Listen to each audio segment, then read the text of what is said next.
kita mulai dari kanan saya ya. Ada 5 halaman dari kanan saya, terus giliran nanti diulang. Kita ambil ayat-ayatnya di dalam 1 Korintus 12 ayat 12 sampai 27. Ayat-ayat ini terkenal ya, menggambarkan dengan indah bagaimana kesatuan daripada jemaat yang adalah tubuh Kristus. Banyak anggota tetapi satu tubuh. 2, 3. Karena sama seperti tubuh itu satu dan anggota-anggotanya banyak, dan segala anggota itu sekalipun banyak merupakan satu tubuh. Demikian pula Kristus. Sebab dalam satu roh kita semua, baik orang Yahudi maupun orang Yunani, baik budak maupun orang merdeka, telah dibaptis menjadi satu tubuh, dan kita semua diberi minum dari satu roh. Karena tubuh juga tidak terdiri dari satu anggota, tetapi atas banyak anggota. Lalu bagian tengah, andai kata kami berkata, karena aku bukan tangan, aku tidak termasuk tubuh. Jadi benar kalian tidak termasuk tubuh. Dan andai kata telinga berkata, karena aku bukan mata, aku tidak termasuk tubuh. Jadi benar kalian tidak termasuk tubuh.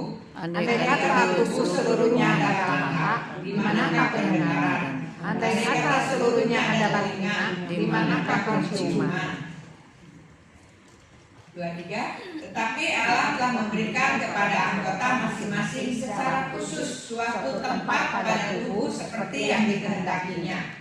Andai kata semuanya adalah satu anggota, di manakah tubuh? Memang ada banyak anggota, tetapi hanya satu tubuh.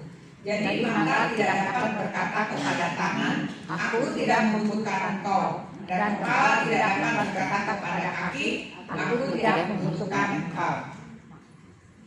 Lanjut kembali ke baris pertama. 2, 3. Malahan justru anggota-anggota tubuh yang nampaknya paling lemah yang paling dibutuhkan. Dan kepada anggota-anggota tubuh yang menurut pemandangan kita kurang terhormat, kita berikan penghormatan khusus. Dan terhadap anggota-anggota kita yang tidak elok, kita berikan perhatian khusus. Hal itu tidak dibutuhkan oleh anggota-anggota kita yang elok. Allah telah menyusun tubuh kita begitu rupa, sehingga kepada anggota-anggota yang tidak mulia diberikan penghormatan khusus. Supaya jangan terjadi perpecahan dalam tubuh, tetapi supaya anggota-anggota yang berbeda itu saling memperhatikan.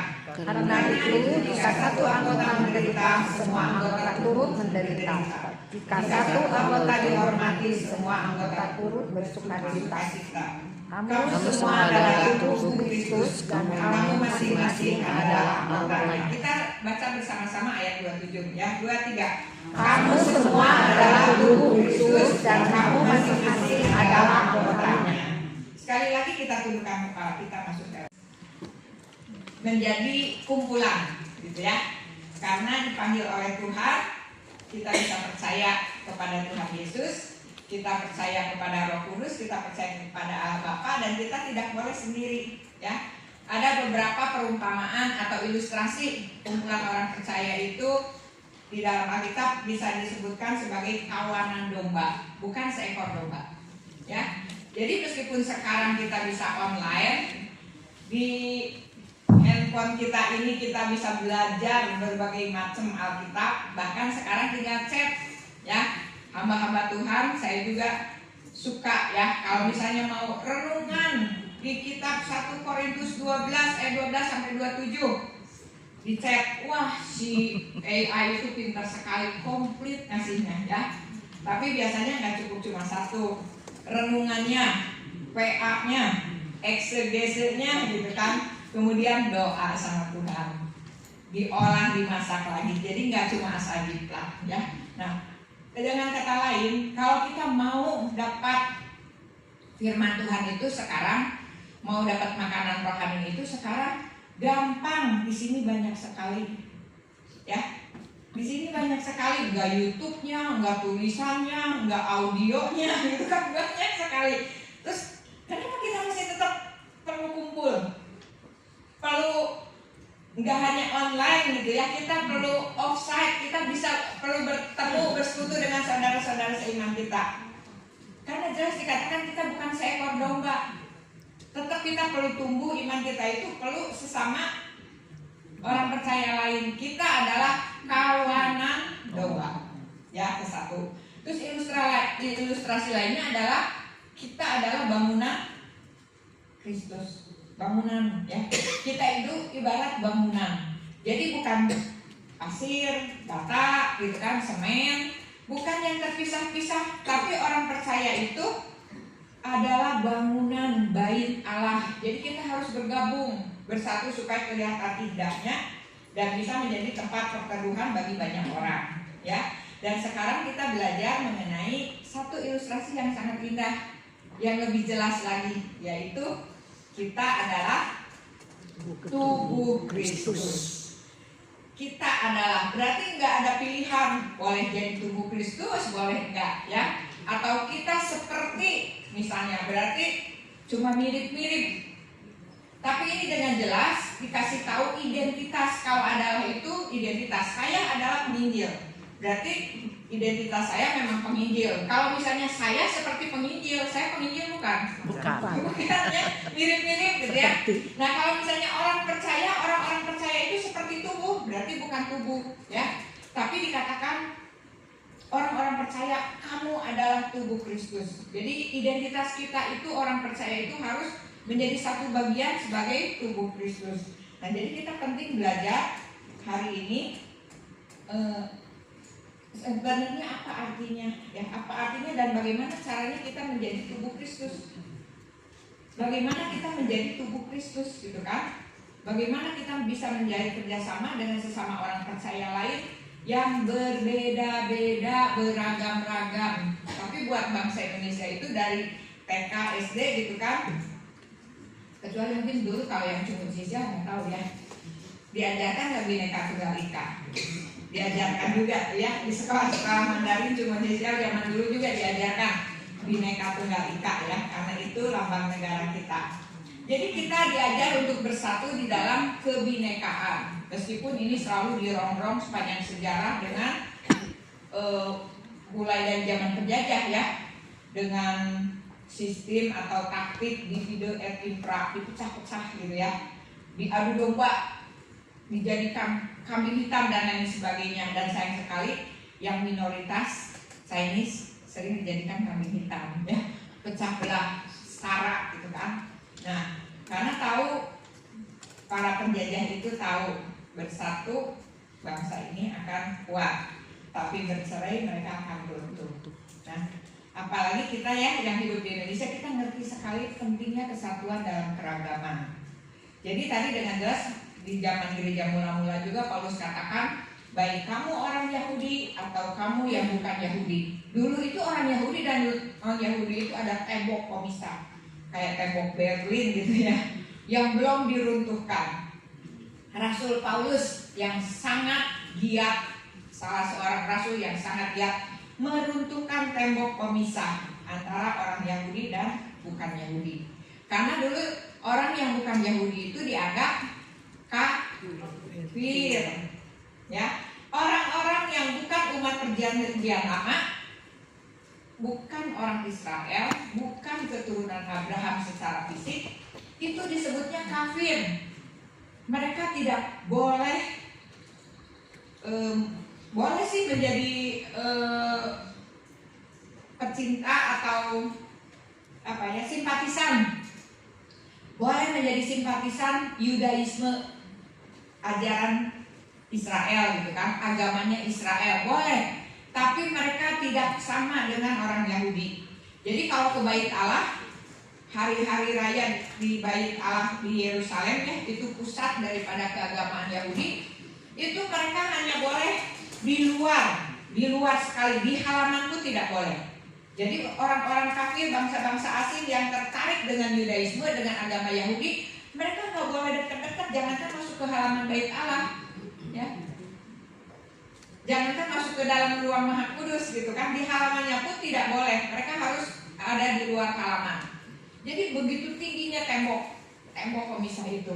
Tapi kemudian di dalam ayat ini Paulus mengatakan ya, baik orang Yahudi maupun bukan Yahudi.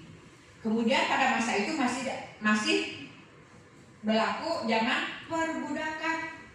Kita tahu sendiri ya, di dalam zaman modern sekarang. Jadi nggak ada manusia yang sama 1/10 miliar gitu ya, untuk kemungkinan manusia itu sama meskipun sekandung atau kembali genetik. Jadi dengan kata lain, nggak ada manusia yang sama ya, meskipun dia kembar. Nah, kita harus melihat indahnya kesatuan dalam keragaman. Rabu lalu ya main angklung, masih ingat ya lagu kungsi sinian gitu kan. Kita lihat kenapa bisa tercipta harmonis, alunan yang begitu indah gitu kan, alunan musik yang begitu indah. Hari Merdeka nyanyi lagu kemerdekaan, Sintia nyanyi lagu-lagu Sintia gitu kan, Natal nyanyi lagu-lagu Natal. Kenapa bisa begitu harmonis dan indah meskipun setiap pemainnya kalau pegang do semua gimana? Nggak akan kelihatan indahnya, atau re semua atau mi semua nggak ada ya. Saya ingat saya itu dulu dari SD main angklung, jadi 17 Agustus sempat pentas main angklung gitu kan di panggung 17 Agustusan. Nah, paling nyebel kalau dapet angklung yang nadanya itu jarang bunyi, jadi bunyinya paling sekali 2 kali, benar nggak? Tapi berfungsi nggak bisa dibedakan nggak? Supaya saya nggak tahu lah ini nada misalnya si rendah atau apa gitu kan. Ini mah jarang bisa muncul, satu lagu muncul sekali, ngapain saya mau capek-capek gitu kan. Manggung bunyinya cepet sekali. Biarpun sekali tetap nggak bisa ditiadakan, tetap ada ya, karena itu akan menjadi satu kesatuan harmonis. Gimana kita dapat angklungnya gitu kan? Mungkin yang jago dikasih not yang sering gitu kan, kalau yang pernah ini dikasih not formula, dikasih not yang jarang, jadi nggak terlalu sering muncul, kalau jarang nggak kelihatan. Nah ini ya, jadi nggak semua do, nggak semua re, nggak semua mi ya. Mau mencapai kesatuan dan keindahan itu harus beda-beda, do, re, mi, fa, sol, la, si, do, belum nada rendah, nada tinggi segala macam gitu ya. Jadi demikian juga kita dalam tubuh Kristus. Paulus menekankan kita berbeda semua, enggak semua jadi telinga, enggak semua jadi mata. Bayangkan kalau semua telinga atau semua mata gitu kan, semua pengen jadi yang indah-indah gitu kan, nggak bisa. Tuhan memberikan dan memberikan tempat dan peran yang beda-beda kepada setiap orang percaya. Nggak bisa misalnya kenapa sih si orang itu selalu tampil di depan gitu kan. Saya dari dulu paling tertarik itu pelayanan apa? Pianis ya. Bandi, wah betapa Kak Mario udah pas pakai baju bagus, pakai hiasan bagus gitu kan, terus main piano di atas mimbar sendiri gitu kan, itu indah sekali, menarik perhatian semua orang.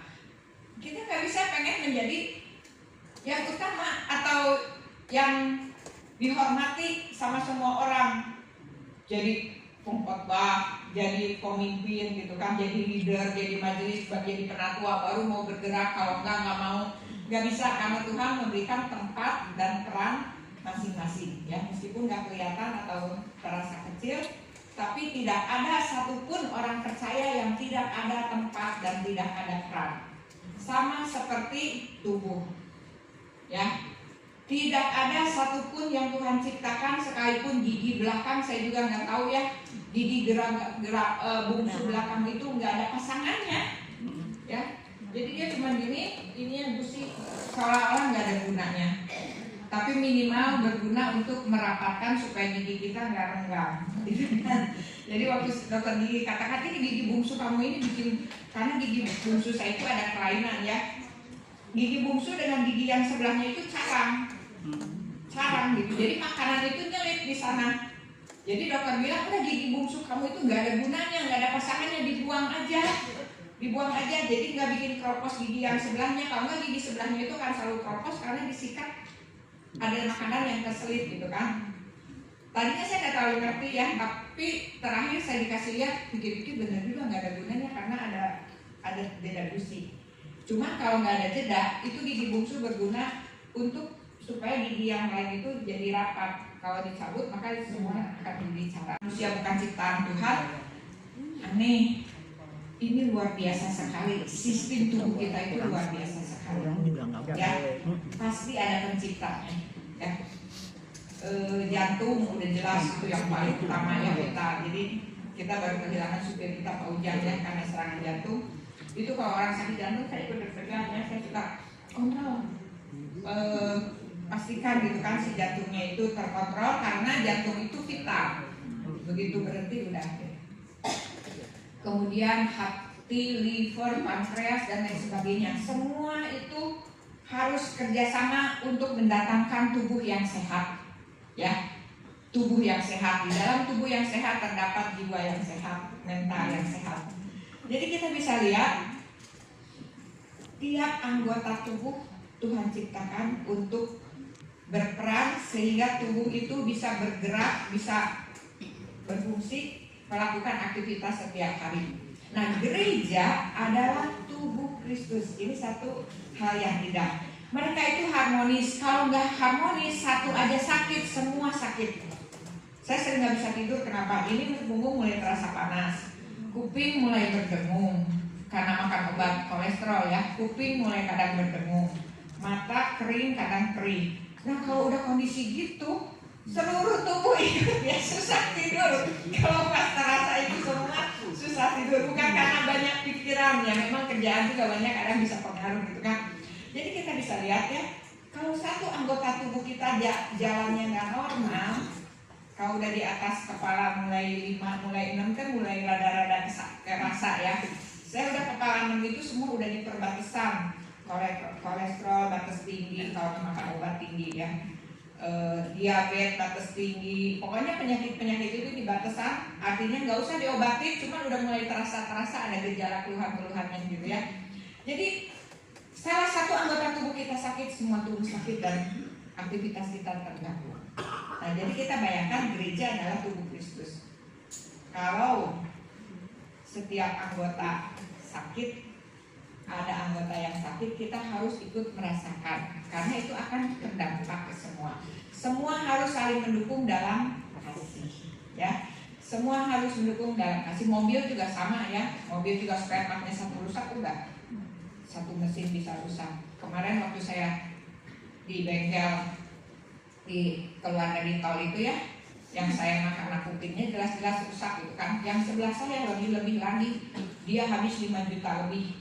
Dia katakan perkaranya kecil, gara-gara tutup radiatornya itu udah jelek, dia nggak ganti, akhirnya airnya habis, air radiatornya, dan petunjuk panasnya itu tidak bekerja sehingga tidak ketahuan. Tahu-tahu mogok, ya maka dia mau mogoknya di Purwakarta, jadi diderek keluar tol pas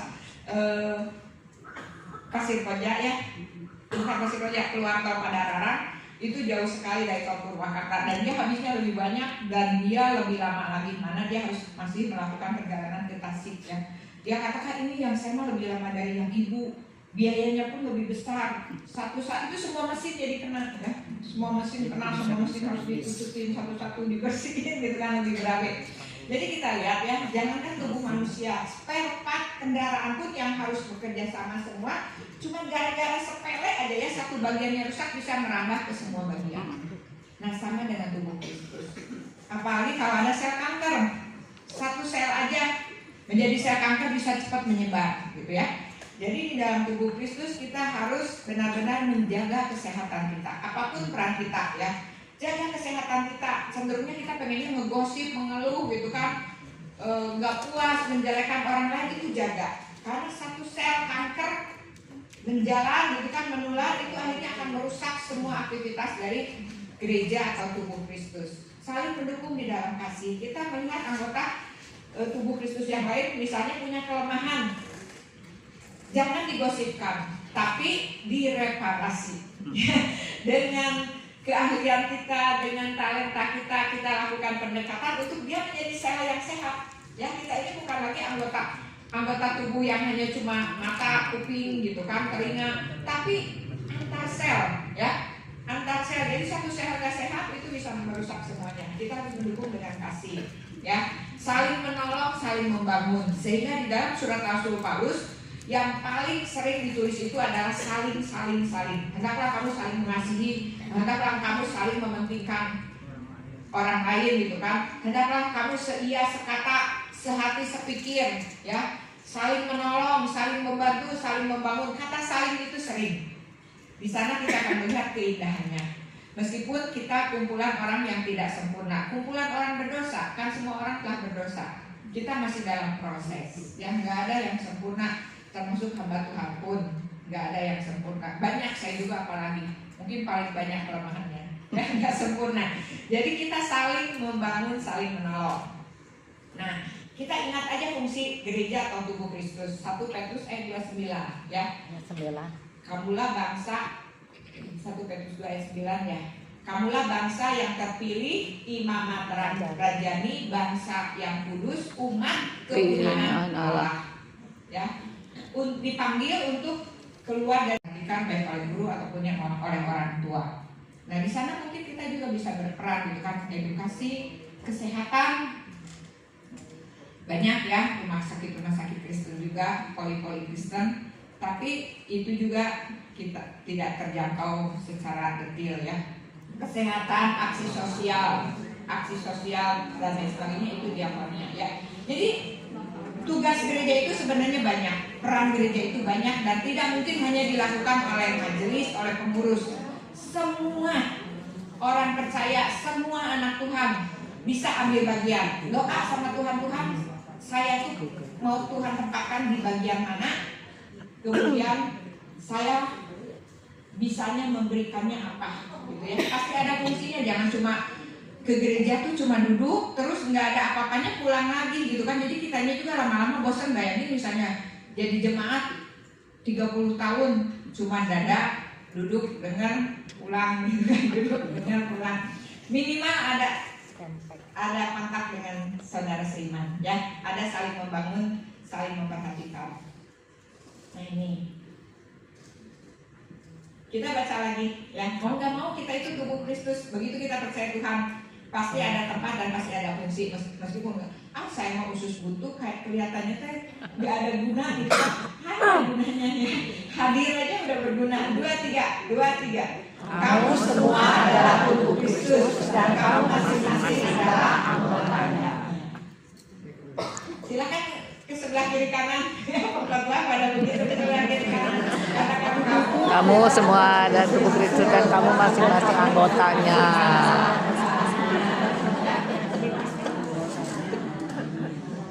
1 Korintus 12 ayat 1. Jadi ingat itu ya, kalau kita misalnya mau mundur, kecewa, singgung sama saudara seiman, terus nggak mau ke gereja lagi lah, saya mau ikut ibadah online deh sampai saya meninggal, saya mau ibadah online, nggak akan ke gereja lagi, misalnya ya.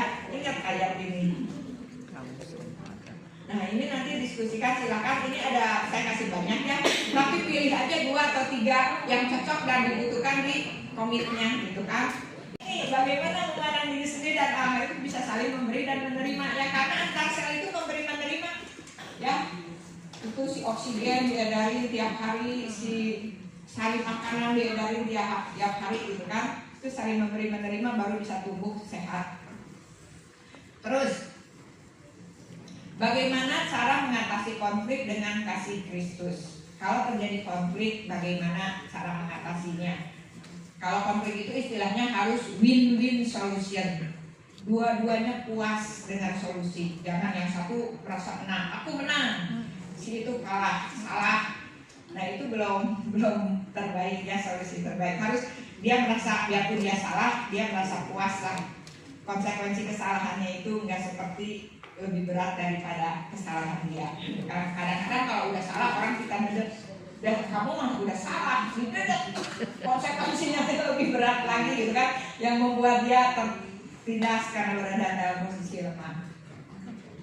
Nah, bagaimana jika ada anggota tubuh Kristus yang lemah dan sakit? Jadi kita tahu akan banyak pisan kelemahannya gitu ya. Manusia lamanya tuh, gitu susah pisan ditanggalkannya. Manusia baru mau dikasih manusia baru juga nggak bisa karena manusia lamanya yang kuat. Nah, silakan gitu kan.